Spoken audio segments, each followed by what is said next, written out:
চারিদিকে ছিল অরাজকতা, নৈরাজ্যের এক ধূসর পরিবেশ। কে কখন গুম হয়ে যাবে, কে কখন অদৃশ্য হবে, তার কোনো ইয়াত্তা ছিল না। বিচার বহির্ভূত হত্যা লেগেই ছিল এবং প্রত্যেকটি ছিল হচ্ছে রাজনৈতিক উদ্দেশ্য প্রণোদিত। কেউ খালের ধারে, কেউ নদীর ধারে, কেউ পুকুরের ধারে প্রতিদিন একটার পর একটা লাশ পাওয়া যেত। সেটা উপজেলা চেয়ারম্যান হতে পারে, সেটা সাবেক এমপি হতে পারে, সেটা কোনো ছাত্রনেতা হতে পারে, সেটা কোনো যুবনেতা হতে পারে, যারা গত সরকারের রাজনৈতিক মতামতের ভিন্ন মত প্রদান করত। একজন সাবেক এমপিকে নৌকার মধ্যে পিটিয়ে হত্যা করা হয়েছে। এই নৈরাজ্যের এক ঘন অন্ধকারের মধ্যে এক বিপুল তরঙ্গের আন্দোলনের মধ্যে দিয়ে আমরা 5ই আগস্ট পেলাম এবং একটি পরিবর্তন ঘটল। কিন্তু যে লিগ্যাসি, যে ধারাবাহিকতা অর্থনৈতিক ক্ষেত্রে এবং অন্যান্য ক্ষেত্রে, সেটা তো রাতারাতি নির্মাণ করা এবং পুনর্গঠন করা সম্ভব হয় না। সেই বাংলাদেশ ব্যাংকের 850 কোটি টাকা উধাও হয়ে গেল, উড়ে গেল, এবং সেটা উড়ে বেড়ালো কোথায়? ফিলিপাইনের জুয়ার আসরে, ক্যাসিনোর মধ্যে। সোনালী ব্যাংক, বেসিক ব্যাংক, একটার পর একটা ব্যাংক লোপাট হয়ে গেল।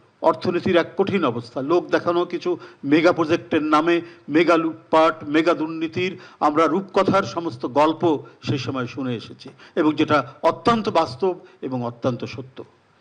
সেই পরিস্থিতি, সেই লিগ্যাসির ধারায় আজকে নতুন একটি সরকার, যে সরকার অবাধ সুষ্ঠু নির্বাচনের মধ্যে দিয়ে, ইনক্লুসিভ নির্বাচনের মধ্যে দিয়ে ক্ষমতায় এসেছে। নির্বাচনের প্রাক্কালে যে প্রতিশ্রুতিগুলো দিয়েছিলেন, যে অঙ্গীকারগুলো করেছিলেন সরকার প্রধান জনাব তারেক রহমান, সম্মানিত প্রধানমন্ত্রী, সেই প্রতিশ্রুতিগুলি পূরণেই তিনি ক্ষমতা গ্রহণের প্রায় প্রথম দিন থেকে অথবা দ্বিতীয় দিন থেকে তিনি শুরু করেছেন তার কর্মযজ্ঞ।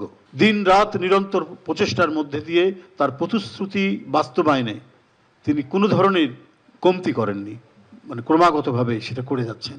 এর মধ্যে বিভিন্ন ডিজাস্টার, দুর্যোগ, প্রাকৃতিক দুর্যোগ এবং আন্তর্জাতিক বিভিন্ন ঘটনা প্রবাহ আমাদের যে স্মুথ যে উন্নয়নের যে গতি, সেখানে অনেকটা বাধা হয়েছে।